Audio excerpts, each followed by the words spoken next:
It's the last Saturday in October in South Bend, and it's, what, 70 degrees? Go figure. And Notre Dame head coach Brian Kelly also hadn't figured on being 2-5 at this stage either. Irish quarterback DeShone Kiser also had a couple of weeks to bounce back after being pulled by Kelly in the latest loss. And Notre Dame's old rival Miami and its new head coach Mark Richt have problems of their own on a 3-game losing streak. He's seen his own quarterback, Brad Kaaya, sacked 13 times in the last 3 weeks. For Miami, a 4-0 start, which led to a top 10 ranking. 3 straight losses after that, and they are out of the rankings. For Notre Dame, it's the ever-growing possibility that they might be shut out of a postseason bowl berth for the first time in the Brian Kelly era. So here come the Irish back home.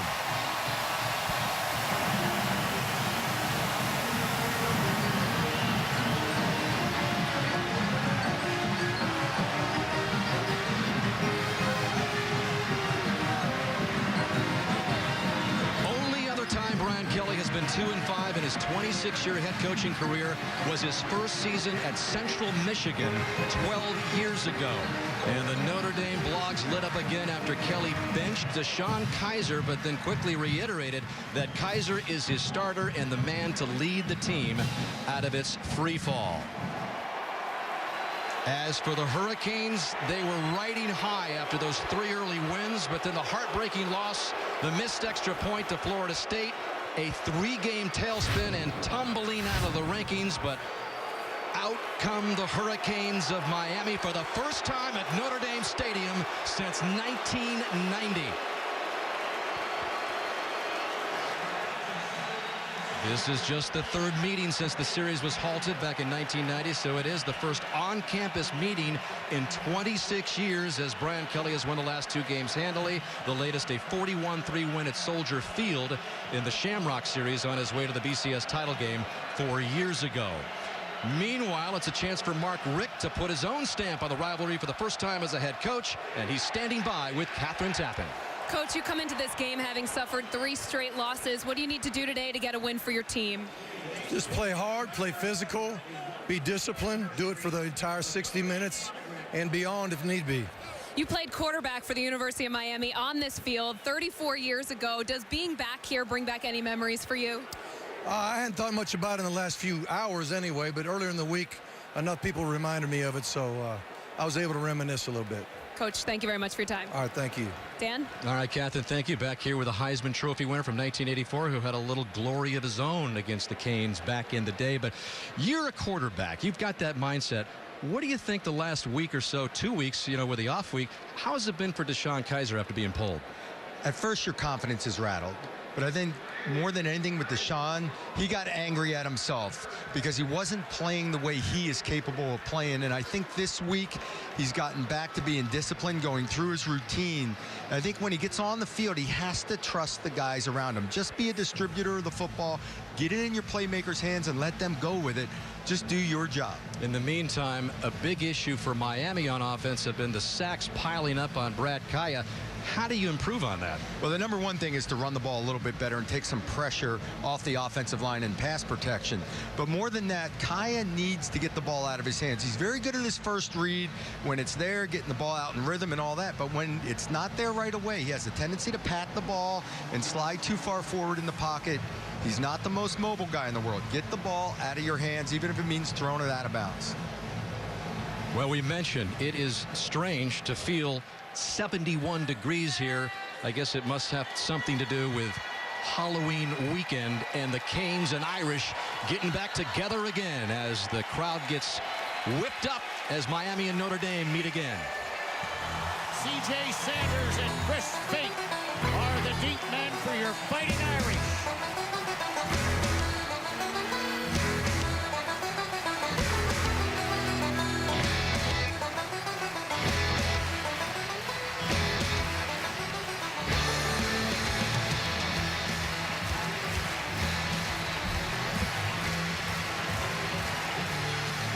Michael Badgley getting ready to kick it off for Miami as they won the toss and deferred, so Notre Dame will get its hands on the ball first, and the ever-dangerous C.J. Sanders awaits the Badgley kickoff, and he's got a strong leg out through the back of the end zone. So DeShone Kiser and the Irish will start at its own 25 to begin. And here is Kiser, who was pulled after throwing 2 interceptions in the first 2 series of the second half in the loss against Stanford a couple of weeks ago. But as we mentioned earlier, he is Kelly's guy, and out he comes to try to get something going. It'll be important, Doug, for him to get something going early. Get a quick start, get the ball out of your hand, maybe some rhythm passing early in the game as far as 3-step drop type of thing, or when you have those run pass options, get it out to a wide receiver. So with an empty set, Kiser said he wanted to have more of a variety, especially on first down plays, and he takes a nice shot underneath here, and it is complete to Equanimous St. Brown. And St. Brown looks like he picks up a first down right at the get-go. Shaq Quarterman, one of the talented freshman linebackers, with the stop. Fighting Irish backs and receivers. The team's second leading receiver, Torrey Hunter, did not have your typical off week. He got married. So the newlywed in the lineup, Colin McGovern, up there back after the concussion, missing last week's game. So Josh Adams on the second and short, brought down by Shaq Quarterman as they were short of the first down on that original first play. Quarterman in the middle just flows, mirroring Josh Adams the whole way, and just outruns him to the sideline and cuts him off. Quick tempo here by the Irish on third and short. They pick up the first down, and it's Kiser who keeps it, brought down by Adrian Colbert. So quick tempo here being utilized by Notre Dame in the get-going. Boy, that first completion, too, was a quick passing game thing, and they had a bunch into the boundary. A couple new looks for Notre Dame offensively.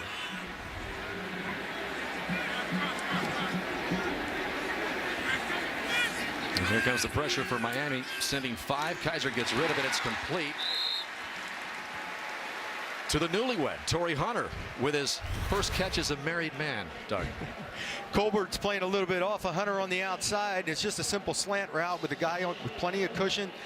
DeShone Kiser looks like he has a rhythm going already. Like the ball is out quick in time, on rhythm. Gain of 7 there, so second down and 3. As Notre Dame has an impressive first drive going and an impressive run for Josh Adams, who the coaches all told us it was a huge week off for Josh Adams. He has been troubled by a hamstring injury that has really been a problem since camp. Boy, Quentin Nelson and Mike McGlinchey on the left side just opened up a gaping hole. And if Josh Adams is healthy, it's really going to help this run game. That was a burst for 18 by Adams. Fakes to him, ball's a little low, but it's still caught there by St. Brown with another catch. Another new little wrinkle. They had a little stacked alignment out there, and St. Brown was hiding behind the other receiver. There's a couple new looks and wrinkles in the quick passing game right now. Yeah, Kiser thought that the Notre Dame look was just too predictable, and that is a nice deflection there by Corn Elder, the best cover guy for Miami, who proves that he can stir things up at the line of scrimmage.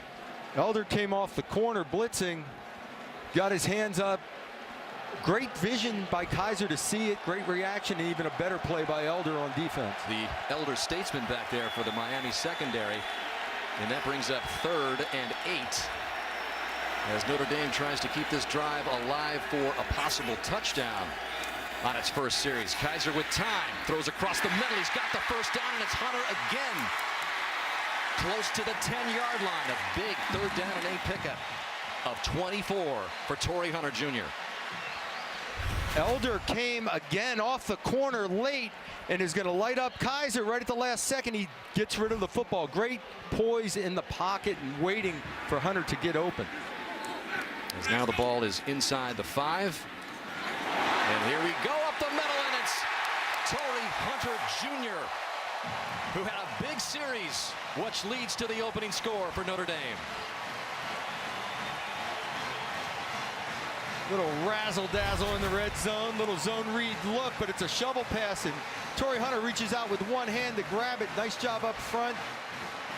Excellent poise again in traffic by Kiser, but also when Torrey Hunter's making this catch, he doesn't know what's coming. He's got his eyes focused on the ball. He could be getting blown up. Great concentration on the ball. I would say that's a little bit of a variety of play calling that we haven't seen in recent weeks by Notre Dame. Justin Yoon to tack on the extra point, and Notre Dame takes the opening drive. 75 yards for a touchdown. Torrey Hunter figured in predominantly in there with 3 catches for 36 yards and takes it in for the opening score. Exactly. How do they handle adversity when it happens? It's easy to be a front runner when things are going good and having fun. But if something negative happens, you still have to bring that energy level. So now it's the Canes' first drive, and it'll be up to Brad Kaaya, who has been on the run big time the last 3 games. Been sacked 13 times the last 3 games, including 8 times in the latest loss against Virginia Tech. And Virginia Tech had 2 defensive linemen missing in that game. A third got banged up. I mean, he's not the most mobile guy in the world. He's not going to move around and beat you with his legs. He beats you with his arms. He can throw the football. If he is protected and has time to throw it, he's very dangerous. And very important to get good use out of his 2 backs, Mark Walton and Joe Yearby. And that'll take the pressure off of Kaaya and the passing game when they need it. And he does indeed keep it on the ground to Gus Edwards, who's kind of the forgotten running back. Just his 14th carry of the year. And he loses 3 as Notre Dame's defense continues to improve with confidence, Doug. Jerron Jones just throwing McDermott out of the way and getting right into the backfield. Penetration, slid with his man. Negative play, tackle for loss, first play of the game. Jones remarked a couple of weeks ago, we're letting it go. We're not afraid to mess up now on defense. Brian Van Gorder, the previous defensive coordinator, let go after the Duke game. And here's a pitch, and here is Mark Walton, the leading rusher this year. He gets back to the line of scrimmage as Drew Tranquil brought him down. Stacy Coley is the senior wide receiver who continues to move up Miami's all-time receiving list. He's Kaaya's favorite target up front. You've got Danny Isadora, who's making his 34th straight start anchoring the offensive line, which again gave up 8 sacks last week.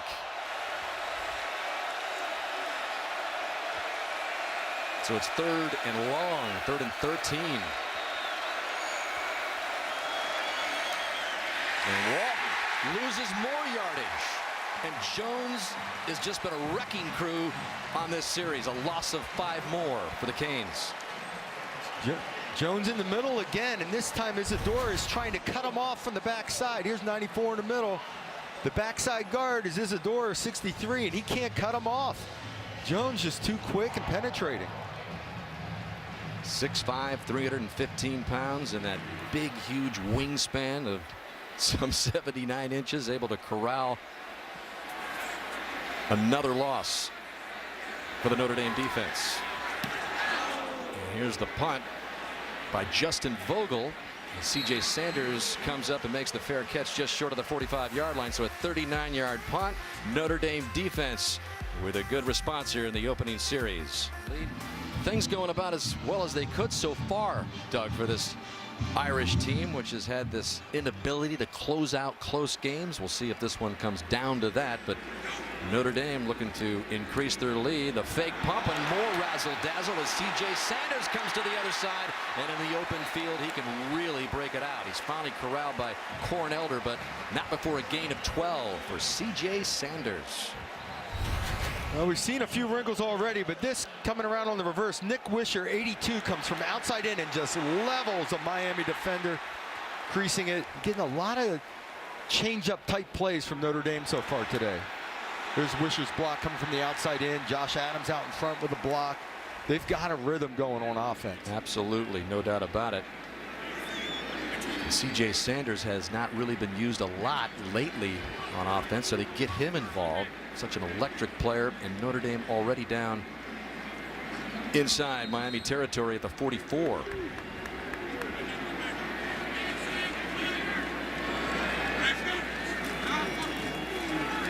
And here's Josh Adams with another pretty good game inside the 40. As we take a look at the Miami defense, as we mentioned, the Canes get one of their starting defensive ends back as Chad Thomas returns, still without Demetrius Jackson on the other side. Shaq Quarterman is in the middle of 3 true freshman linebackers, and we've already talked about senior Cornelder, the best cover man for Miami in the secondary. So on 2nd down and 5, fighting for more yardage. maybe got 1 or 2 as they mark Josh Adams' forward progress. A season low 8 carries for Adams in the Stanford game. Season low 25 yards. He just has not been quite the same guy he was last year when he had 4 100-yard games. 3rd down and 3.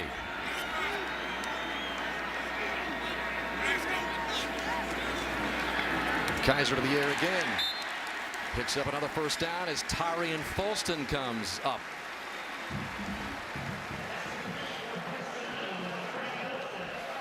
Well, this has been a big factor in this inconsistency on offense as well. How about the 87-yard deficit as far as rushing yards a game, Notre Dame this season versus last? Kiser doesn't like what he sees and calls a timeout. And we'll take a break.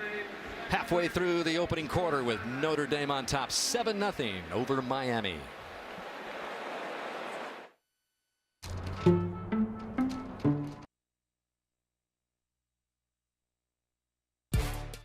Southampton.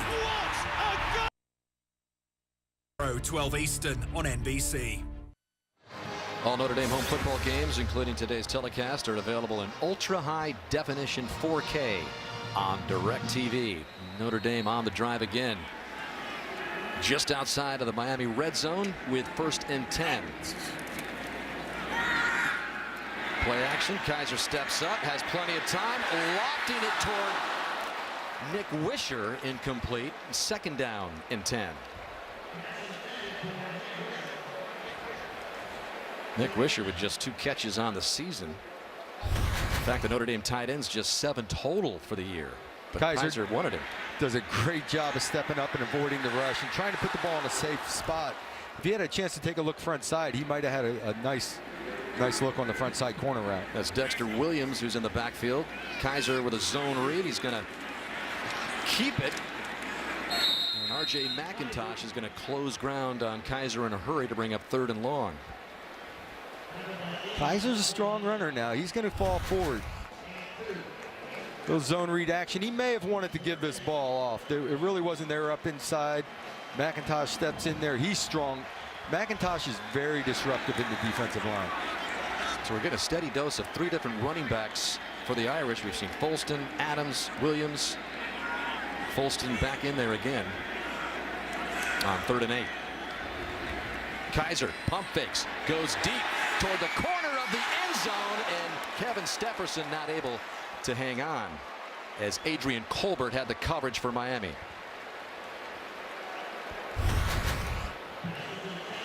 We're outside here against Colbert, and I'll tell you what, good job in coverage overall, but if the ball had been thrown just a little earlier, the receiver Stepherson might have had a better opportunity, and the reason he didn't get it was the pass rush.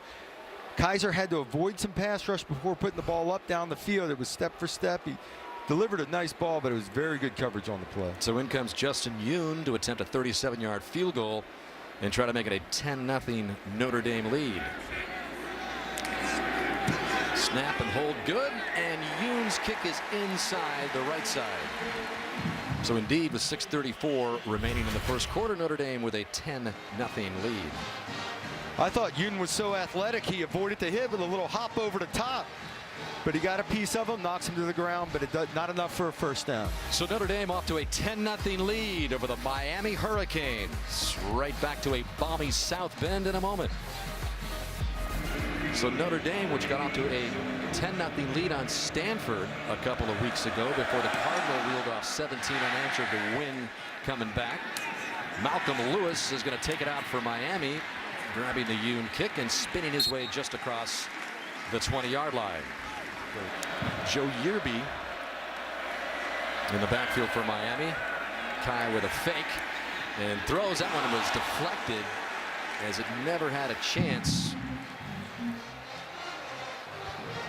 And so that'll bring up 2nd down and 10. So not a great start for the Miami offense, and Kaaya. Again, it's Jerron Jones with the pressure, pushing McDermott back in the lap of the quarterback, getting the paw up. He usually does that on field goals and extra points. Yeah, he's blocked 6 kicks in his career. He's having a day. In fact, Georgia coach Mark Richt said Jerron Jones is probably salivating because we haven't exactly been the best kicking unit. They've had a Couple of field goals blocked. Crucial PAT as well. And Miami just getting nothing going as Gerard Jones is having himself a game. Another tackle for a loss of 2. Just throwing people aside and getting after it.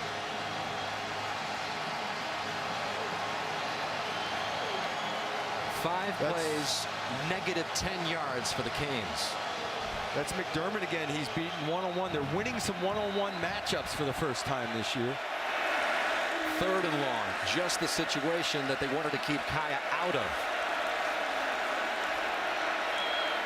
Again, not a mobile quarterback. He surveys, goes to the far side, and Cole Luke has himself another interception.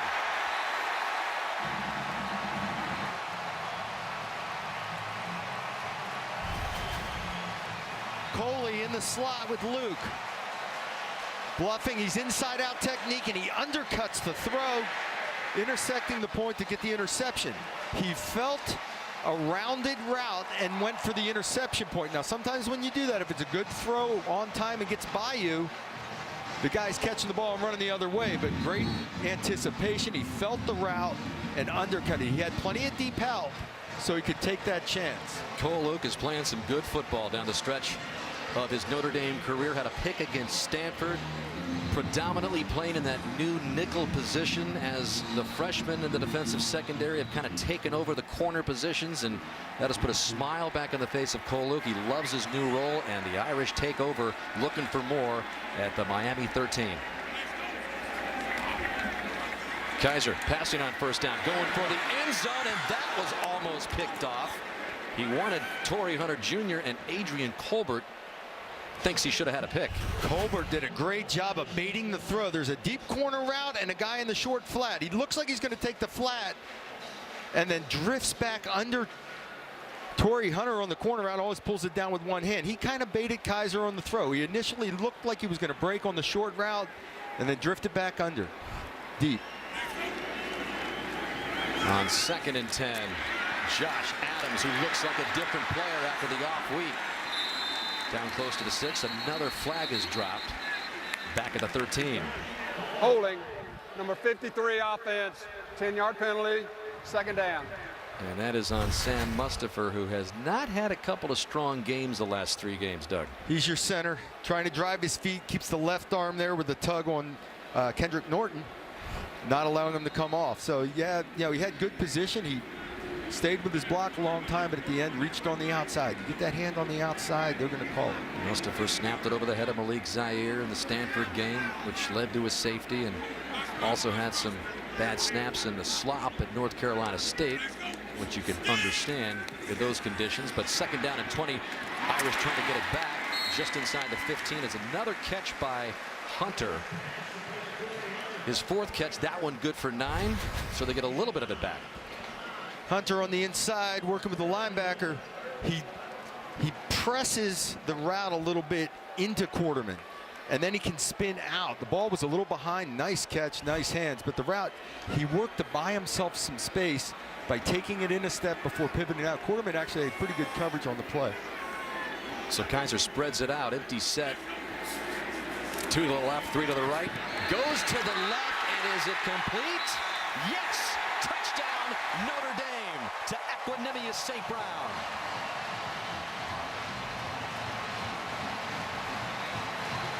St. Brown working on Elder on the outside, one-on-one. This ball's put in a great spot, low and inside. He goes down. The throw actually protects St. Brown, and he goes down and makes a really nice catch on the ball. C.J. Sanders was running underneath wide open like, no, throw me the ball, throw me the ball. Oh, yeah, touchdown. But here we go with the extra point. Yoon steps in and makes it a 17-0 Notre Dame lead. Equanimous St. Brown picks up his 7th touchdown catch of the year from DeShone Kiser, and the Irish are up big early. Back in Notre Dame Stadium, 17-0 with still 4:23 left in the opening quarter as the Irish try to break a 3-game home losing streak. Notre Dame has lost 4 straight at home just twice in school history, 1960 and then the dismal start back in 2007. But it looks like at this point they are fully intent on snapping the 3-game home losing streak, as the Canes will take over again at the 25. Hey, might be able to use that guy. What do you think, Doug? On the court. Admiral David Robinson. Anytime. He can play on my team anytime. Huge fan of Notre Dame, even though his son Corey Robinson has retired from the game, but he's the student body vice president here at Notre Dame. So the high achieving Robinsons continue. That is going to bring us to the end of the first quarter. A first quarter dominated by Notre Dame, as Coach Mark Richt and his offense just didn't have anything going. 17-0 Notre Dame over Miami. We'll return to Notre Dame Stadium after these messages from your local NBC station. You're watching Notre Dame football on NBC, presented by Reese's Peanut Butter Cups. 26 meeting between Notre Dame and Miami. The Irish holding a 17-7-1 series lead. The Irish have won 8 of 9 at home in the series, and looking like they're going to improve on that. Up 17-0 after the first quarter, a quarter in which they dominated in total yards, 143-2. That brings up second down and long.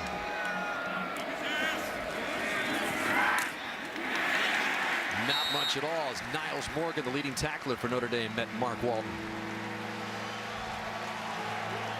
You know, Niles Morgan makes a play, but Drew Tranquil from the secondary is in on the tackle right away again. He is flying from the secondary position to get involved in the run game.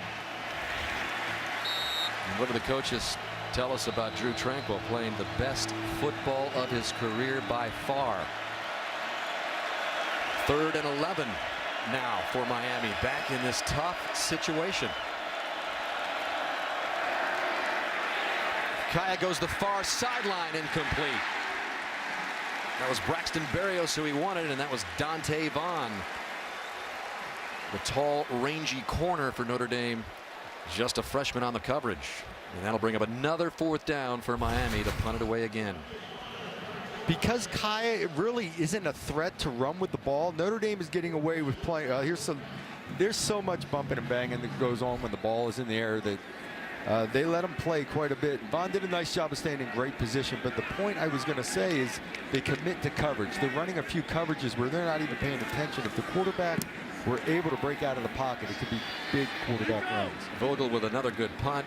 Sanders hauls it into the 19 and gets some room on the sideline. So a good return by C.J. Sanders as he gets it across the 35, close to the 40, with Notre Dame leading 17-0.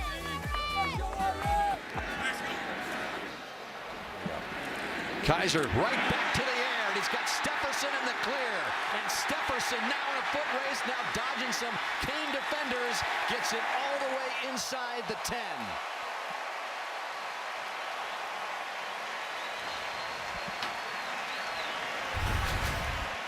Boy, just one-on-one on a slant on the outside. Great stick move on the slant, and he is off and running. 1st and goal, and the Irish go right back to work and just over the outstretched arms of Hunter. That was a gain of 53 for Stepherson, the freshman from Jacksonville, Florida.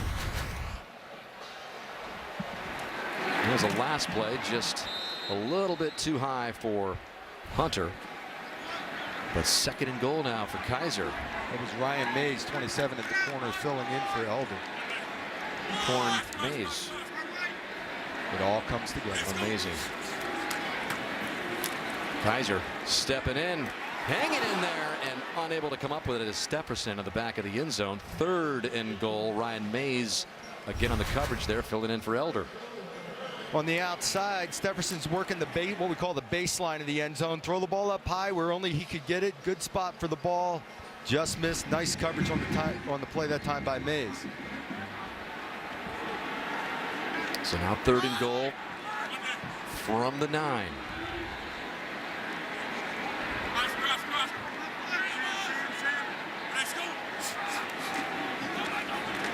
Kiser rifles it to the back of the end zone, incomplete. We wanted Durham Smythe, and Kiser and a lot of the fans here wanted a flag.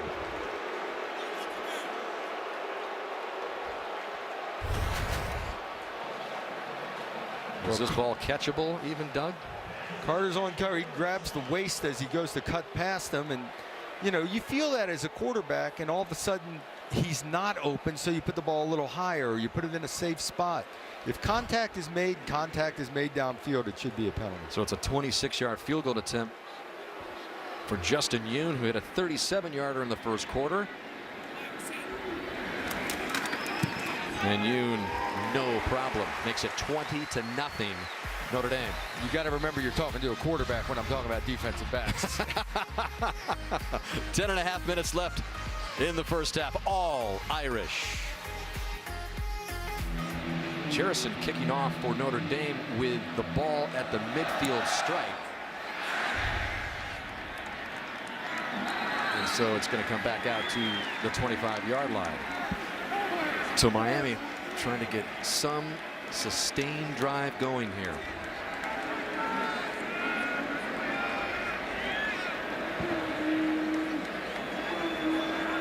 Something positive going into that. And down goes Kaaya again.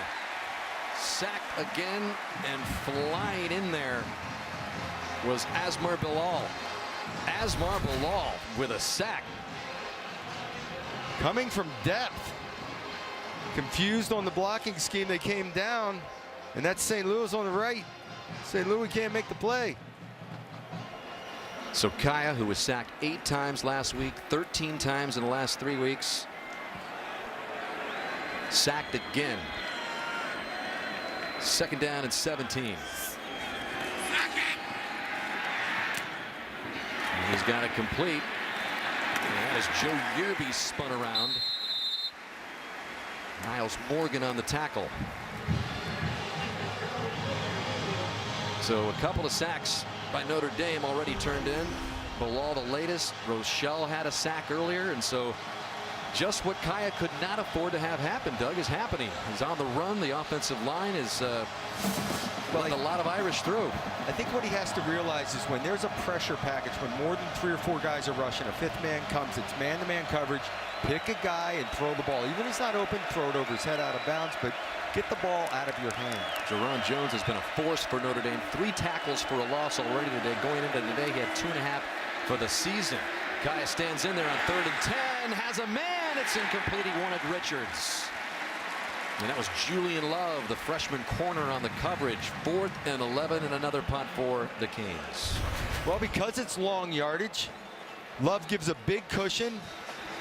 These receivers have a lot of speed. Richards sees the ball, but Love at the last second gets his head around, finds the ball, gets a hand on it. Richards was by him. The ball was out there. He might have had a shot to go over the top, but even with the big cushion, these Miami receivers can run. Yeah, they have talent. I mean, they've got big-time talent on both sides of the ball, but that ball is loose at the 37, and it's going to be going the other way. Miami gets it. So just when everything was going Notre Dame's way, a turnover turns the tide here. And that is Troy Pride Jr., the freshman, coming off the field as the Canes will take over. C.J. Sanders yelling as loud as he can. Yep. Did it hit Troy Pride Jr., number 18 there? Yeah, and it's loose. There's 18. Pride, yep, does catch him on the hand. And so Miami needed this. They set up at the Notre Dame 38-yard line with 8:50 left in the opening half. Kaaya has time over the middle, and that's complete inside the 15-yard line. Big gain to the freshman Richards, who gets up slowly after a gain of 24. Great job by Richards, cutting this a little bit flat and coming into the middle, and Kaaya throwing the ball in rhythm on time, puts it in a really nice spot low and inside to protect his receiver. In rhythm, when things happen in rhythm, Kaaya delivers strikes. Richards a little shaken up, leaves the field. And 1st and 10 for Miami at the Irish 14, trailing 20-0. Kaaya doesn't like what he sees, comes up, changes the play.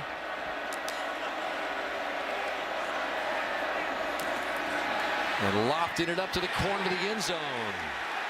He wanted Dale Harris. And there was some good action there by the freshman, Pride. Pride has his hands all over Harris. He does a little double move, a little slant and go, grab with the hand and hold on. He was afraid of getting blown by. And that's exactly what happened. Defense number 18. I rule the ball will be placed at the 2-yard line. First down. So this has not been a good series for Troy Pride Jr. Made contact with a punt, enabled the Hurricanes to recover here, and then hit with the pass interference call. Well, it's a confidence thing. You know, something negative happens. How do you respond? You have to bounce back, have a real short memory, forget about it, and move on. Harris ran a really nice slant and go. And sometimes you got to grab a guy and pull him down and take the penalty rather than giving up a touchdown. 3rd and goal from the 2-yard line.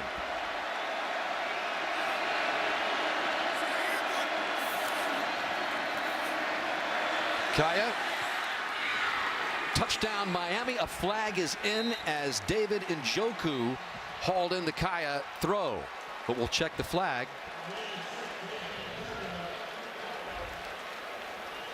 Holding defense number 17. That penalty will be declined. The result of the play is a touchdown. So the touchdown is good for the big 6'4", 245-pound sophomore. This is a pivot and go, spin into the outside. It's the same route that Coley caught a 4th down touchdown against Florida State. I've never seen anyone run those routes. And that's the 2nd time Miami's done it for a touchdown. That was James Onwualu who had the jersey of Njoku. And this is Badgley with the extra point. So despite it being Notre Dame's half, and again a huge first quarter which had them go out 17-0, the Canes are still within striking distance as we send you down to Catherine. Coach, you guys have been very successful putting pressure on Brad Kaaya. How impressed are you with the defense and in particular the play of Jerron Jones? Yeah, I think we've played very well up front. We've gotten pressure with our front 4. We haven't had to bring a lot of pressure. And then 2 really big stops. I thought, you know, obviously the 2 miscues in special teams were huge. And those have been plays that have turned the momentum in the game, but our defense was able to stem the tide with some really big plays and 2 consecutive stops here against Miami. DeShone Kiser appears to be getting the ball out of his hands a lot quicker. Was that a point of emphasis coming into this game? Yeah, I mean, it has to be. I mean, he's a talented player, but we really have put some offense in from him to get the ball out, and I think he's done a great job in the first half. If he continues to do this, we should be in good shape in the second half. Coach, thank you very much. Dan? All right, Catherine, we'll see what happens. Halftime here at Notre Dame with the Irish leading Miami by 13. Don't forget the halftime performance of the Notre Dame band can be seen on NBCSports.com. In the meantime, we're going to send you to Liam McHugh and our NBC Sports studio. And appropriately enough, on this holiday weekend, our first half stats presented by Reese's Peanut Butter Cups. Notre Dame doubling up in the total yardage department, but possession pretty even, Doug. It's why I never pay attention to time of possession. Notre Dame was working very quickly with their offense, running a lot more plays and moving the football. Miami was a little more methodical, although they tried to hurry up and run that 4th down play. They rushed to do that. Momentum all swung to Miami in the second quarter. A couple of turnovers or situation on the onside kick, a couple special teams play, I should say, and kept themselves in the game and had an opportunity to get a little more at the end of the half, but did not. So for Notre Dame only to be up 27, I think Miami's got to be happy. We saw a lot of Josh Adams early in the running game for Notre Dame. 4 rushes, 25 yards. They all came in the first quarter. And then they just kind of got away from that. They started finding some success in the passing game. So we'll see what kind of offensive rhythm Notre Dame has in the second half. But it'll be the Canes who have the ball in their hands first, as the Notre Dame sideline against re-energized for the second half.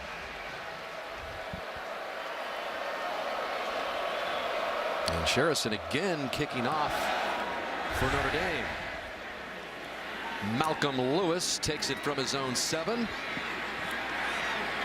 and gets it up close to the 25-yard line for about an 18-yard return. Catherine Tappan, what do you got for us? Well, Dan, I spoke to Mark Richt at halftime and got his thoughts on his team's play in the first half, and he said, listen, we're only a fraction away from being back in this game. I asked him what the thinking was on the onside kick. He said he saw the Notre Dame guys running away, and he thought they could trickle the kick down the sideline. And I said, how do you fix the pass protection in this game? Notre Dame had 3 sacks in the first half. He told me sometimes it's there, sometimes it's not. We've got guys on scholarship, and they've got to do their job here in the second half. Dan? All right, thank you, Catherine.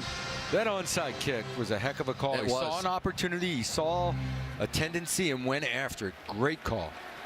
All right, so we'll see if the Notre Dame defense can keep the pressure on Kaaya as they begin at their own 24, and they start on the ground to Walton, who hobbled off earlier in the first half, but he gets the first carry here on the first play of the second half. Well, again, Miami would love, we talked about this in the beginning of the game, would love to establish a running attack to keep the pass rush honest and take the pressure off the offensive line. As long as you're getting positive yards and staying down in distance, Miami's in business. Walton is the only running back for the Canes with positive yardage today. Picked up 4 there. Kaaya spins and he's out of control again, and down he goes. Jerron Jones with the 4th sack of the game for Notre Dame. Boy, he's coming right up the middle and splits Linder and Isadora. And Linder's turning him over to Isadora a little too quickly. You've got to stay on that block, and 2, your other man comes in and secures it with you. And Jerron Jones is just getting after. He's having a season in one day. And that's Jones's 4th tackle for a loss. The 9th total tackle for a loss for the Notre Dame defense. 3rd and 15. Kaaya escapes this time, and he gets it out to Walton. And this is going to be a good gain, and Walton is going to pick up the first down.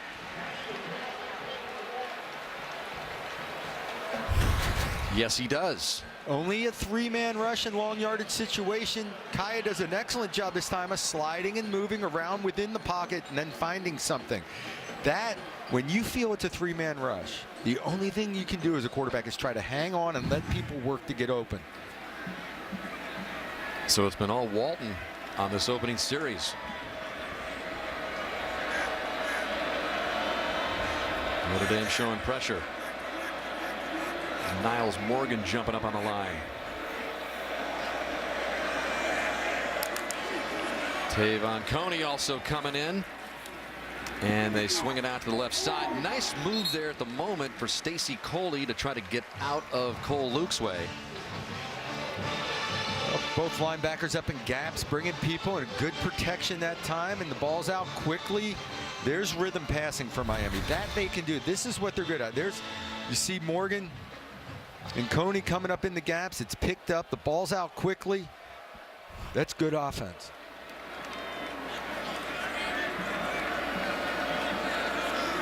On 2nd and 6, they give it back to Walton, and this time he's dropped for another loss, and that is Coney flashing in, saying, I don't think so. And it creates a 3rd and medium to 3rd and long. You're good down in distance. All you want's a positive yard or 2. Coney beats the block. Yet another tackle for a loss. McDermott kind of lost sight of him, and he beat him with quickness. So the second half right now is looking a lot like the first series for Miami in the opening half. 3rd and 6.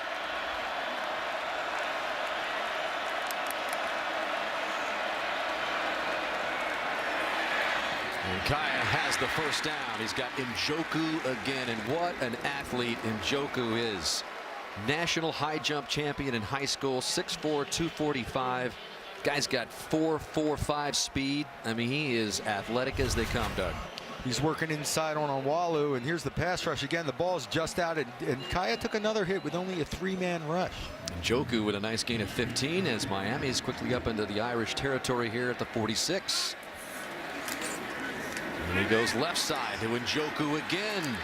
And Njoku with another good gain down the sideline. Troy Pride Jr., the freshman, runs out Njoku. Barrios is out there getting a nice cut block in the middle. Little guy in the slot getting after it. Nice cut block.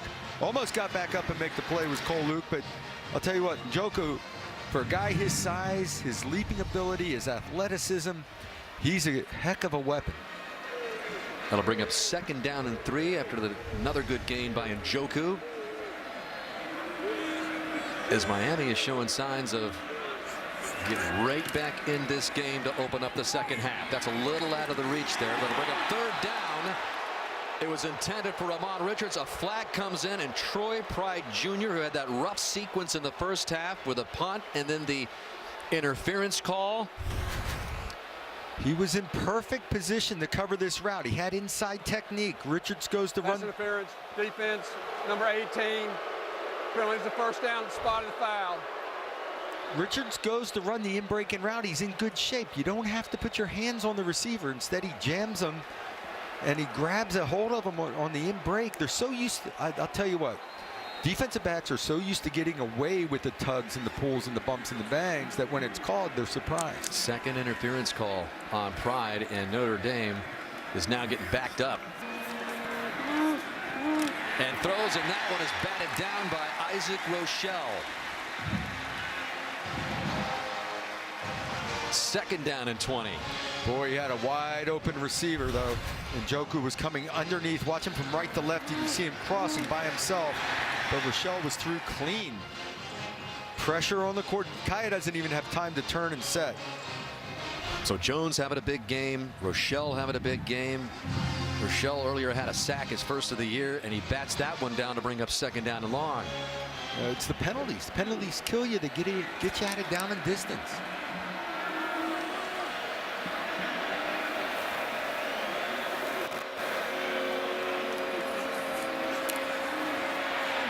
Kaaya delivers after he got the pressure, and it's Stacy Coley who's got a first and goal for Miami. There's a big-time throw. Gain of 25 for Coley. That was gunned in there. Coley puts it right off the ear of Niles Morgan, right past the window, and Coley pulls it in. My attitude on these throws is get it there before the guy can get his head around. When he's got his head turned, when he has his head turned, get that laser there as quickly as you can before that defender get his head around. That was right on the money. So the Canes bounce back after the penalty. And now just outside the 1 yard line. They've got the big package in. And they go right up the middle, and it's a touchdown for Mark Walton as Miami takes it down in its opening series of the second half. That was impressive. Herndon gets a nice block on the touchdown run, but Morgan had a clean shot and fans at the 1 yard line. Badgley on to make it a 20-14 deficit now for the Canes, who again were down 20-0, but Miami has scored 14 unanswered. Takes its first drive of the second half right down the field with 8.5 minutes left in the third. The sounds of the Undertones, Notre Dame's premier male a cappella group. And under the Golden Dome here on an overcast, warm day, temperature still around 70 degrees here, final Saturday of October, as the old rivalry is back in South Bend. Miami and Notre Dame. The Irish got off to a 20-0 lead in the second quarter, but 14 unanswered points have the Canes within 6 as Badgley kicks it off to C.J. Sanders, who takes it at the 12. And Sanders with a good return up across the 45-yard line before the kicker, Badgley, finally had to run him out. Notre Dame begins its first drive of the second half with excellent field position at its own 47. We'll see what they can do with it as they give it to Josh Adams, who is absent after taking those 4 carries in the first quarter, and he's stopped in his tracks by Trent Harris. Doug, we were talking to the break. You think this is a big moment for DeShone Kiser right now? It really is. It's time for him to take control. They've lost momentum. What happens when adversity hits? It's time for him to distribute the football. Don't get outside yourself. Take your reads, deliver the ball. You're still fine.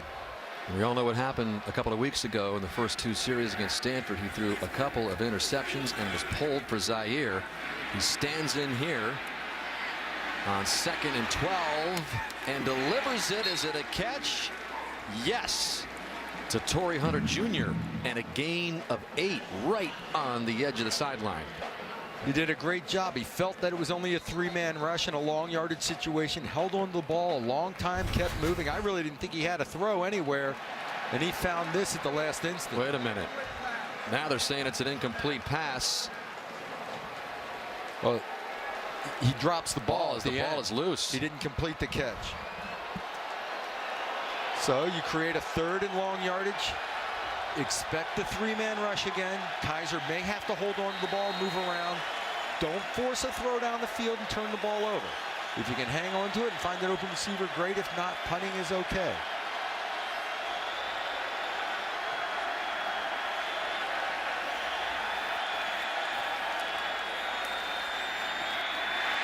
Kiser buying some time, is able to keep his balance. Incomplete, and Notre Dame will have to punt it away. He wanted Hunter, but a flag has come in.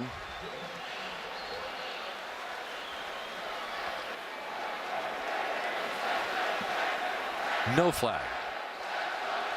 Again, it was a three-man rush, but this time they had a spy on Kiser, so he couldn't get too loose. Great job defensively. Miami in a great position now. A chance to take the lead, and this punt is blocked. Newsom's punt is blocked. It's rolling around at the 40-yard line, and so Miami's going to have pretty good field position. That was 53, Zach McLeod. He's one of those trio of freshman linebackers. 53, who gets in there and gets a piece of it. So it turns out to be only a 23-yard punt by Newsom, and Miami will have better field position than they would have had. Fresh set of downs for Kaaya. He goes to work to the air again. Another first down to Stacy Coley. And Coley's down to the 36-yard line. Cole Luke on the coverage, and Miami stays on the move after a gain of 20. Coley has a chance to get up the field on Luke and behind the linebacker level. The ball's put in the perfect spot. The key to this was pass protection. Kaaya was able to see down the field, step into a throw, and turn it loose. So now Miami has figured out ways to protect, whether it's changing up the protection, slide protections, quick passing. With 6 minutes left in the third, Kaaya spins around and goes to Chris Herndon, his tight end. He kind of discovered Njoku and Herndon late in the first half, and that's another gain of 12 for Christopher Columbus IV. Yes, that is his middle name, the fourth generation. He says he gets a little bit of a hard time from his teammates when they found out that his middle name was Columbus. And Columbus just discovered another first down, Doug. Canes continuing his drive on the ground to Gus the Bus Edwards. Asmar Bilal with the stop on Edwards. But will he discover the end zone by the end of the day? I'm not going there. But how impressive has this turnaround been for Miami? It looked like Notre Dame was going to blow these guys off the field. The botched punt return where it hits a player, hits pride, kind of changed momentum a little bit. And now Miami has found a rhythm. They even changed up and ran a little bootleg action with him on that other completion. Gain of 3 for Edwards, 2nd down and 7. And Kaaya will go to the air. He's getting a little better protection in the second half. That ball is incomplete, intended for Richards, the freshman. Julian Love on the coverage for Notre Dame. That'll bring up 3rd down and 7. Really nice coverage by Love the entire play there, because Kaaya was looking one-on-one on that side the whole way. You see him working that shoulder. I mean, he's thrown strikes, but he keeps working that shoulder like something's bothering him. Earlier you said it was DeShone Kiser's turn to step up. I think it's the Irish defense's turn to step up here after an impressive first half for the most part. This is usually a blitz down when you're talking 3rd and 7. Irish bring just 3. They fall back. Kaaya going to the corner of the end zone. Incomplete. He wanted Coley. That was Vaughn on the coverage. Again, another double move, which outside receiver is Coley. Runs a slant and go, little post move, and then to the corner. Vaughn in good position, and he's long. He's got long arms, tall kid, can reach up and make a play on the ball. Look at his head. Finding the ball, getting the hand in there, and Coley almost had a shot, but very good coverage, playing the ball in the air. So this will be a 43-yard field goal attempt by one of the biggest legs in the college game, Michael Badgley. No problem at all. That would have been good from 60. So Badgley and the Canes pull even closer. 4:41 left in the third. Now they only trail by 3. What do we got here? Is that the Gerber baby? I don't know what have not seen anyone dressed up like Doug Flutie. Still perusing the crowd here to see if we can A little too scary. find somebody in a BC 22.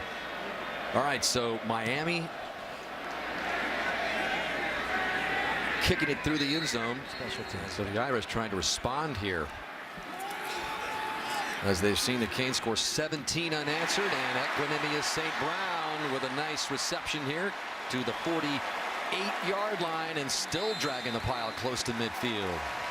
St. Brown with a gain of 23 from Kiser to start that series off. St. Brown stays with what is an out route versus press coverage. Usually when you have press coverage, it turns into a fade. That's what's anticipated. He turns, catches the ball, a big play to get momentum back in Notre Dame's corner, and St. Brown walks off the field. St. Brown had his 7th touchdown catch of the season earlier in the first quarter to make it a 17-0 game. So an impressive drive going down to the Miami 38. Kiser flings it out to Josh Adams, and good defense there by Miami. Corn Elder, who we saw limp off earlier, leave the field actually in the first half, back out on the turf and making the play.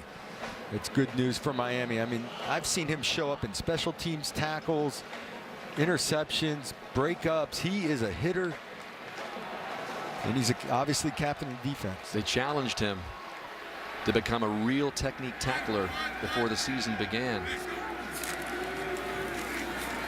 And here's Kiser with another keeper, trying to get around the corner and get out of the grasp of Jamal Carter. And that is a gain of 8 by Kiser. Boy, he felt Elder close down on the corner, and at the last instant pulled that ball and beat him around the edge to pick up a positive gain. This is a late reaction. He feels that and closes down and takes off. 3rd down and 2 now. Looks like Elder's out there playing with one arm right now, though.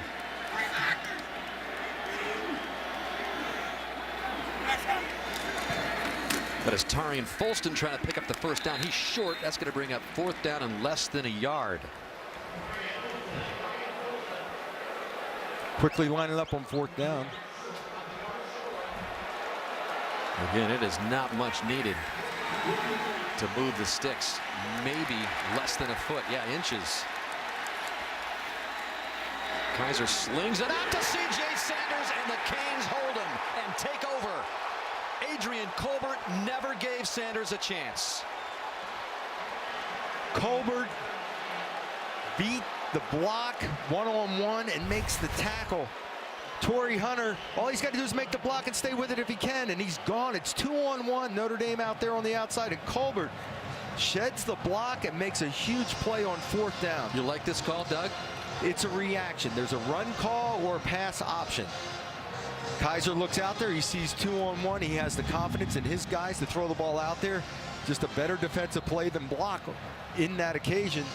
And you've got to have the guts to go after it, because it could have been a touchdown. Very easily, you slip that tackle or get a better block, and you're gone. Easy to second judge it when it doesn't work out. Absolutely. But Miami takes over. Huge play there. 1st and 10 from their own 47. Take a break from the air and give it to Walton. He's got a decent gain just into Notre Dame territory. Momentum, throwing the ball efficiently. Now they've kind of set up the run by passing the ball well now and pick up positive yards on 1st down, which was not the case early in this game. Miami could not run the ball at all. And that's going to be it for the 3rd quarter, as Miami's just going to run this out as they head to the 4th quarter with all sorts of momentum.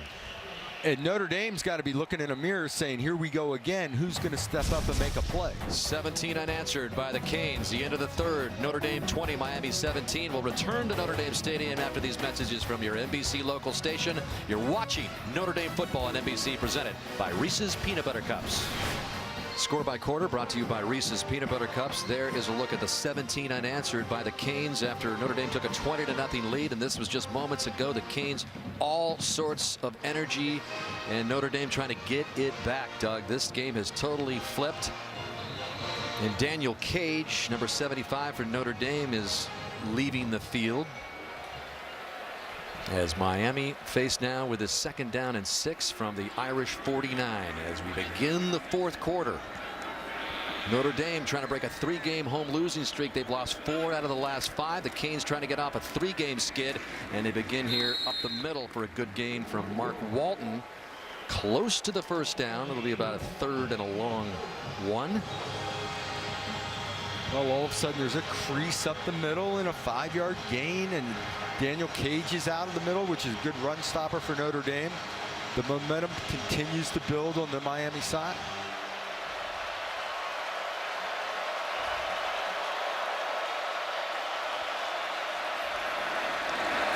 Kaaya to the air, complete, first down. As Stacy Coley hauls it in. Troy Pride, again, they seem to be picking on him, especially up there against Coley, the senior star. Well, it's one-on-one, and when you're in press coverage, you're worried about the receiver running past you. Coley puts his foot in the ground, runs a hitch route. Great timing by Kaaya, and the ball is on the money. Well, Kaaya has just totally turned it around after the rough start. Coley, by the way, 6 catches, 71 yards. And Kaaya goes to Ahman Richards, and he puts a move on, getting inside the 25-yard line before he's finally brought down by Coney after a gain of 16. Just a wide receiver screen, throw it out there. My buddy's going to block for me, get a block. You're one-on-one with the DB, and by him he goes. These athletes for Miami in space. Vaughn can't bring them down one-on-one. Yeah, Richards really talented as he looks to break Michael Irvin's freshman receiving yardage mark. Walton gets the sweep to the right, maybe gets 1. 2nd down and 8. Yep. Miami's driving the football. Notre Dame has been taking the approach of keep everything in front of me and tackle, and Kaaya has shown the patience to march the ball down the field and be able to execute for long drives. Kaaya gets rid of it, and it's complete to Herndon. He's down to the 20-yard line. That'll bring up 3rd and about 6 before he's brought down by Drew Tranquil. Notre Dame has had some spurts this year, Doug, where they have given up a lot of unanswered points. Look at the consecutive points allowed this season. Texas, Michigan State, the big 36 in a row by the Spartans, Duke, Stanford, and today against Miami.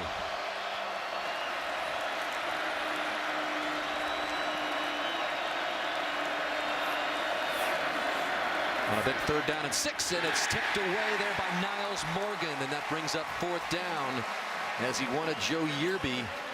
Big play by the junior Niles Morgan. Yearby did a great job with his motion and deceiving the Notre Dame defense with motion, and outflanks the coverage, but Niles Morgan, I believe, was supposed to be rushing the passer, pulled off and got a hand in the passing lane to tip it away. So that brings out Mr. Badgley again. He was good earlier from 43. This is a 37-yard attempt. Snap and hold are good, and that's all Badgley needs to tie this one up. 20 unanswered points by Miami. Just moments into the final quarter. We got a tie game between Miami and Notre Dame. That is some serious pumpkin carving going on, Doug Flutie. That's a lot of effort for a pumpkin, don't you think? You think he'd have the patience to tackle that? Never. I'd start it and say, here, you take over. Well, the orange and green of Miami coming alive here with these 20 unanswered points as Badgley, who just made his 2nd field goal, kicks it C.J. Sanders' way. He's going to come out and get it no further than the 22-yard line. As Kiser's now found a rhythm, he's completed his last 6 passes, keeping it on the ground here to Adams, and he gets nowhere. That'll bring up 2nd down and 10 as we send you down to Catherine. Well, Dan, just some updates from the Notre Dame sideline. Junior linebacker Greer Martini suffered a concussion in the 1st quarter. He returned to the sidelines in street clothes. He will not return to this game. Daniel Cage, junior defensive lineman, took a hit to the head. He went to the locker room and is currently being evaluated. Niles Morgan, also the junior linebacker, is having his right shoulder worked on the Notre Dame sideline right now. Dan. Thank you, Catherine. Kelly telling us earlier in the media that they are the healthiest, they were the healthiest team in America coming off the off week. That ball incomplete, intended for Kevin Stepherson, but a few defensive injuries beginning to pile up. There's a look at Greer Martini, as Catherine mentioned, with the pads off. And we've got a 3rd down and 9 here for Notre Dame and Kiser. Miami sideline waking up here, recognizing that this is a big play.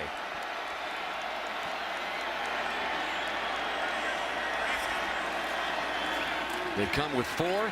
Kiser steps in, and the pass is incomplete. St. Brown could not hang on to it, and he gets up slowly. Adrian Colbert was on the coverage, and the Irish will have to punt it away. Colbert just great coverage on the play. Kiser was hanging his hat on St. Brown getting open, and it just didn't happen. So Miami is going to get its hands on the ball again here after stopping the Irish. Frustration there in the face of Kiser. And that whole thing stemmed from getting stuffed on the 1st down run. Good punt by Newsom as Braxton Berrios is backed up and comes out with it, and a good return by Braxton Berrios. Spinning across the 35-yard line, so he sets up more good field position for Miami.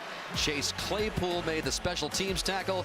Berrios is fired up. 52-yard punt, but a 30-yard return by Berrios. 9:48 to go. Miami has tied it up with 20 unanswered.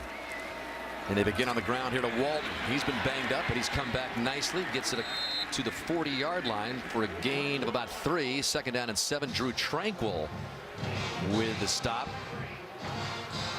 We mentioned how it's been such a big turnaround for Kaaya. Started 4 of 11, 44 yards, interception, sacked several times, and then since that, touchdown pass to Njoku, and he's brought the Canes back with over 200 yards passing in that sequence. And he throws it again on 2nd down and 7. Nice play there on Stacy Coley by Julian Love, but not before the chains are moved again for Miami. Just a speed cut. Your corner's playing off, so just run the cut. It's like throwing versus air. It's pitch and catch. Coley hangs on. I mean, a big hit by Pride. He closed in a hurry. But as a quarterback, you have confidence making this throw. Know your guy's open. You're just giving him the ball. Notre Dame's going to have to close that cushion a little bit and get a little more aggressive as this game goes on now. Ball right at midfield as the Canes have another 1st down and 10. And this one is another one of those tackles for a loss on Miami as Jerron Jones, guess who got through there? Such a big factor early in the game and shows up again. Keeps one arm free, takes on the center, sees the cutback, reaches out with the left arm and just pulls his man to the ground. He's been a force since the beginning of the game, and those are the type of plays that can get you off the field. You create a negative play and create long down and distance for the offense. Notre Dame defense in double digits in tackles for loss in this game. And that's going to bring up 3rd down and long as Mark Walton just gets it across midfield into Notre Dame territory. So another one of these big 3rd down and long situations for the Canes. This is one of those distances where you like to go 3-man rush and long yardage and just play coverage, but 9 yards, they can find those windows. So you may have to try to get a 4-man pressure or get some kind of pressure on the quarterback. Kaaya sets up. His man is short of the 1st down, though, at the 45-yard line as Herndon hauled it in, covered by Morgan. That'll bring up 4th down and a punt. Well, Miami. Notre Dame chose to just go 3-man, drop in coverage, make the ball dump off in front of you, and come up and make the hit. Again, smart play. Kaaya took his completion. Maybe you break a tackle and get the 1st down. If not, you're putting the ball away and make Notre Dame go the length of the field. That was a 5th catch by Herndon. Kaaya's really spread it around to 7 different receivers. This is just a little pooch punt by Vogel trying to pin Notre Dame back in, and he lost the football. It's in the end zone, and Miami's on it for a touchdown.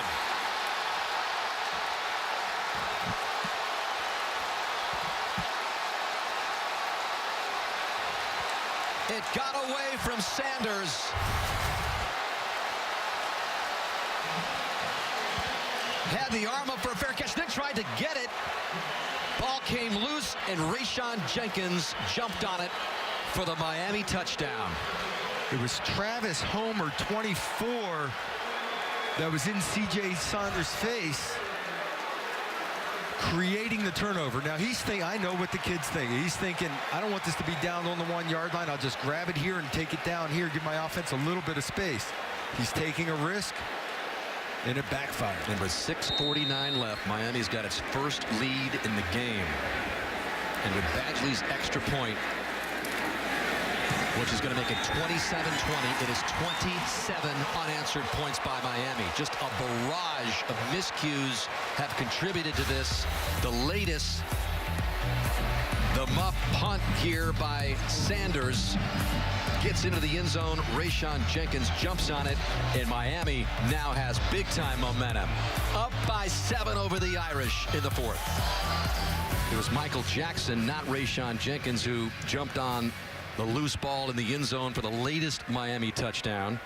And so now it is 27-20. Badgley kicks off again, and this is Chris Fink back there to down it, to come back out to the 25-yard line. So now down by 7, trailing for the first time. Kiser goes to work on first down, and he's got his man at the 50. Complete to Kevin Stepherson. Good way to start with a gain of 25 as we go back down to Catherine. Well, Dan, Brian Kelly stopped C.J. Sanders before he could even get to the sideline just now. He said, be decisive. You are supposed to be the most decisive player on punt return unit. That is the opposite of decisive, and that's the second time today. Dan? C.J. Sanders, the muff punt, resulting in the Miami taking the lead. And that was tipped by Trent Harris, as Stepherson was out there in the flat.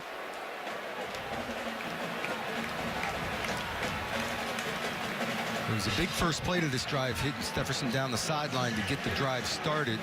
There, it's just the tip ball on those wide receiver screens. Also going back to the punt play, it was actually Josh Johnson who made the play to force the ball to get loose, creating the touchdown for Miami.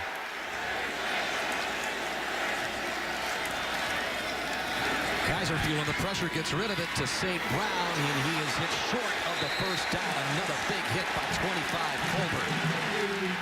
What a physical player Colbert has been.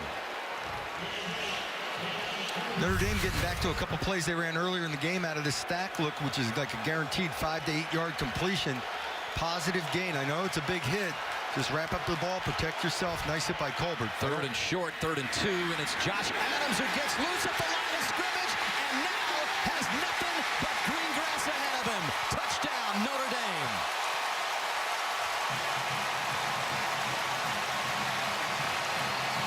.42 yards for Josh Adams. At the point of attack, he just squeezes through, breaking a tackle. Wisher gets a block for him downfield, and it's all over. Josh Adams smells the goal line and takes off. Big response from the Notre Dame offense. How do you handle adversity? So now Notre Dame trying to tie it up at 27 all. Snatching back the momentum that was all Miami's way. And with less than 6 minutes to go, Notre Dame finds itself in another one of those games that could go either way. They've lost all 5 when they've had it on the final possession. Josh Adams with a nice burst for the first touchdown by the Irish in a long time in this one, since the first quarter. More energy on the Notre Dame sideline as Josh Adams has tied it up. Adams coming off a season low in carries and yards against Stanford a couple of weeks ago. Now is the leading rusher for Notre Dame on this night. 7 carries is all, but 66 yards, and that big 44-yard burst to tie it up. And taking it at the goal line is Malcolm Lewis for Miami. And he gets short of the 20.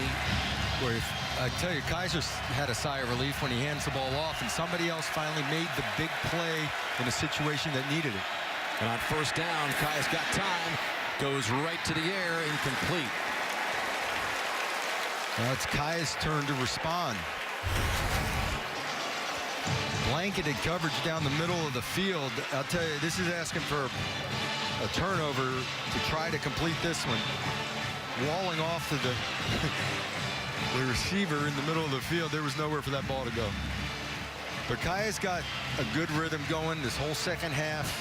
Now it's time for him to step up again and respond. As it looks like we're coming down again to another maybe final possession for Notre Dame. We've said it ad nauseum. All 5 losses by 8 points or less.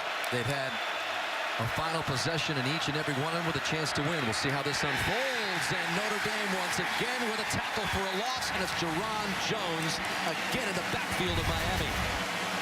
Right over the nose, taking Linder, the center, into the backfield, drives him to the backfield, makes the tackle. He's been a stud all night. He's controlled the line of scrimmage. Another tackle for loss.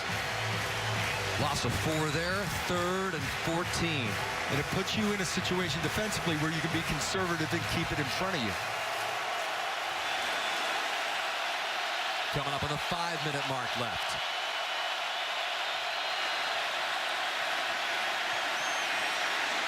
Kaaya's got all day. Throwing it down the sidelines. He threw it up for grabs. Says there was 3 Notre Dame defenders there among Amon Richards, the intended receiver. You can see Kaaya kind of working out that right shoulder again. It obviously doesn't come out of Kaaya's hand the way he wants. He's holding on to the ball. 3-man rush, 8 guys in coverage, looking for someone to throw it to. Richards does a great job of not allowing the interception. May have been an offensive pass interference, but no call. But does a good job for his quarterback, not allowing the ball to be picked. And an excellent chance for Notre Dame to snag some good field position here with under 5 minutes left. So it's not C.J. Sanders back there returning the punt. It's Chris Fink, a former walk-on, taking advantage of this opportunity and getting it down to the Miami 40. So they took Sanders out after the last muff punt, and it's Chris Fink, a former walk-on who earned a scholarship with a nice return of 23. Make the first man miss, hit a crease, and he's off and running. Fink with a great return, and he's put back there for security. Catch the ball, secure the ball, give it to my offense, and instead he doesn't just catch the ball, he makes a big play. Big moment there for Fink with 4:43 left in a tie game. Kiser's just going to run this up the middle and maybe get 2 or 3, bring up 2nd down and 7. Gerald Willis on the stop. I love the call. You're on the edge of field goal range. Quarterback draws have a tendency to pop for 10-yard gains that would automatically get you into field goal range. Nice job defensively, though, on the defensive line of holding your ground. The twist is what kills quarterback draws, and Miami happened to have a twist on.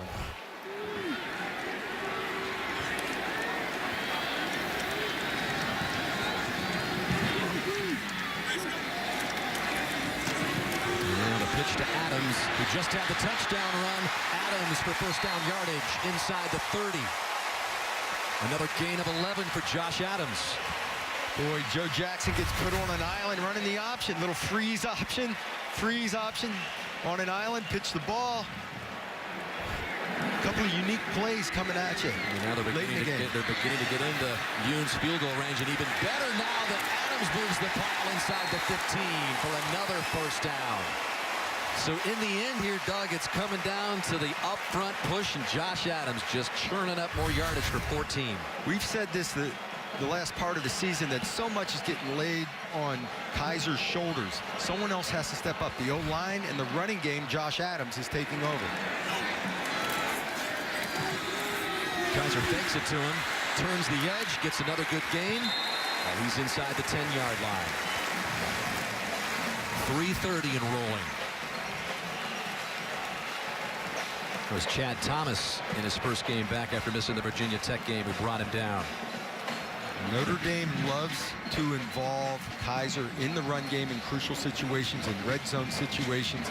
If they could run the ball in, that would be their preference. That was a tired Josh Adams on the sideline, so he takes a blow, and Folston is behind Kiser on 2nd and 5.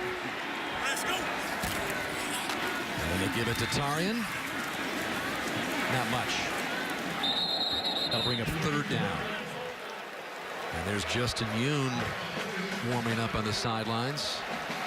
His 40-yard field goal on the rain against North Carolina State was a season-long You want a conservative call that gives you an opportunity. You don't want to risk turning the ball over. You need the field goal, but you'd like to take a shot at converting and scoring the touchdown. Yeah, how aggressive do you get here? 3rd and 3. I still say it's a quarterback run with Kiser.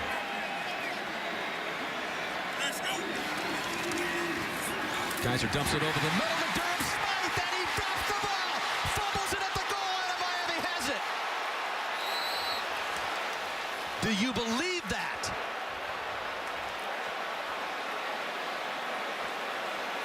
It appeared Miami was on top of it. It was on a lower leg of somebody, so it could have squirted out from there, but it sure looked like Miami had it. And it is first down yardage if it were to be Notre Dame's ball. Correct. Which is the crime of fumbling in that situation, is you had the first down. No indication yet from the officials.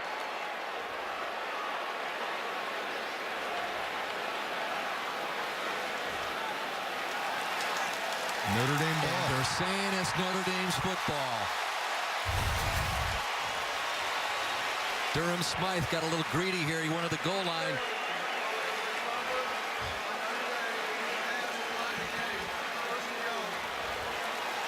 And there's where it was not cleanly recovered. It's behind his leg. It's behind him.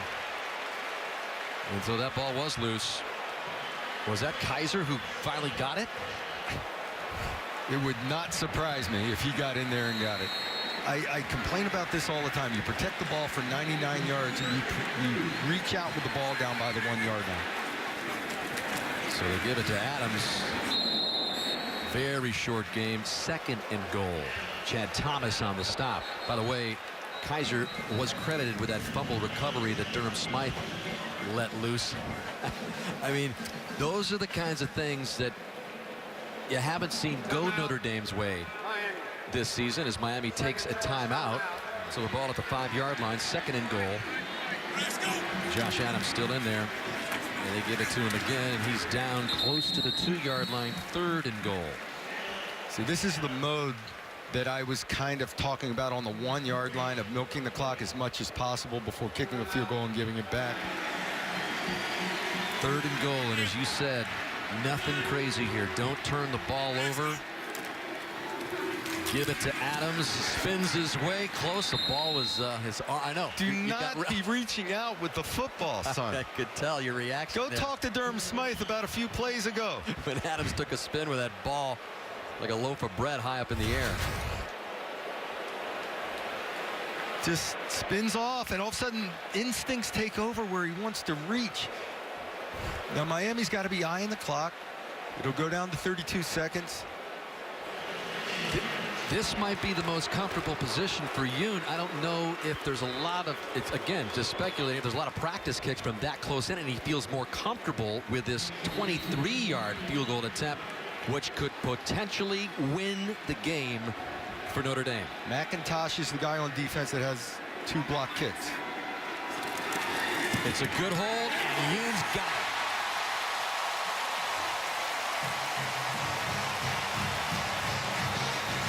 Is this the game that Notre Dame finally breaks through on its final possession to win it instead of watch it slip away? Justin Yoon with a 23-yard field goal after they backed him up a little bit.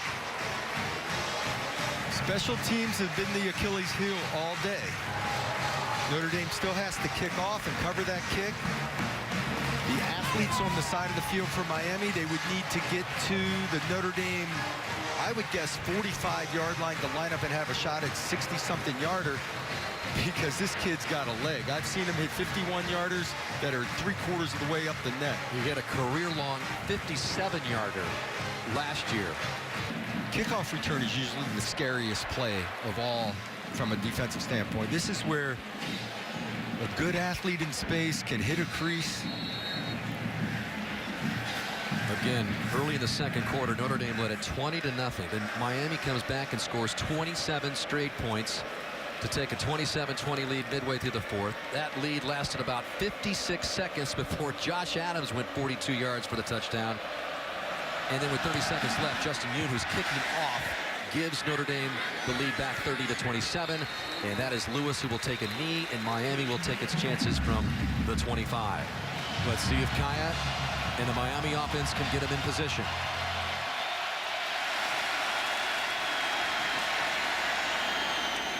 And there is a nice gain by Malcolm Lewis. Stops the clock, just 6 seconds off of it, and a gain of 14. 14 yards in 6 seconds. You play soft coverage, and those little out routes that are just 5 to 10 yards, they happen in 4 to 6 seconds.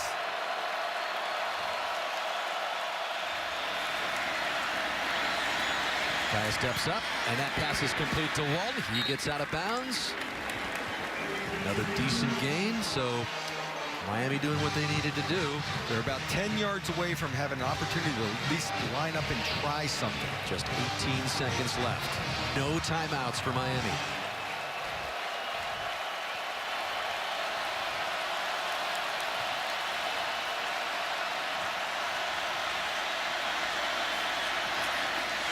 Kaaya going for a little more this time, incomplete. No big deal, right? Stops the clock.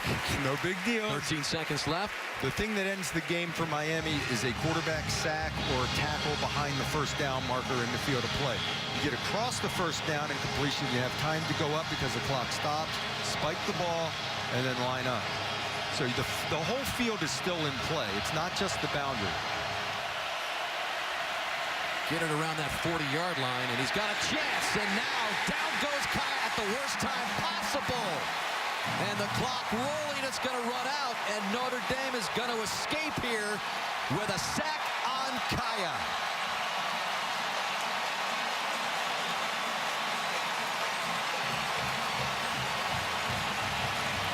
That 3-game home losing streak is history, and the Irish do indeed finally figure out a way to win a close one at the end. Well, it was pressure by the front all day long that gave Miami fits offensively. It was a sack that finally sealed the deal for Notre Dame. That's, in that situation, as a quarterback, you've got to try to get it out of your hand if at all possible. But again, he's trying to make a play down the field. Pressure got to him. The clock is running, and nothing Miami could do. Let's send you down to Catherine Tappan. All right, Dan, thank you very much. Coach, 27 unanswered points scored against you in the second half. How did you find a way to pull through this one? Well, we knew that there was going to be adversity, and we haven't been able to respond. And I told them on Friday at this stadium, I said, it's going to happen again, and we're going to respond. And I'm so proud of our kids with all the adversity that they responded, and they got through it. I knew we would get through it. Tonight was the night that they got through it. They're going to win a lot of games for a long time. What was the key in the final 2 scoring drives in this game? Well, it was when we muffed the punt here, and they did not lose their composure. They battled back, came back with 10 unanswered points at the end, and that was the maturity. Those were the scars of 5 losses by 1 possession. Came back here and won a football game. Coach, thank you very much. Thank you. Dan. That kind of sums it up. It has been a long time in coming as we listen to an alma mater, and for the first time in a while, it is a winning feeling. So for Brian Kelly's full press conference, you can go to NBCSports.com, and then a reminder tonight at 8/7 Central on NBC. It's Dateline Saturday Night Mystery, and then in a couple of weeks, it's the Shamrock Series. The Fighting Irish take on the Army Black Knights at the Alamo Dome in San Antonio. But right now, stay with us on NBCSN for the Notre Dame postgame show. For our entire crew, Doug Flutie, Catherine Tappan, I'm Dan Hicks, thanking you for watching Notre Dame football, presented by Reese's Peanut Butter Cups. Notre Dame gets it done, 30-27 over Miami.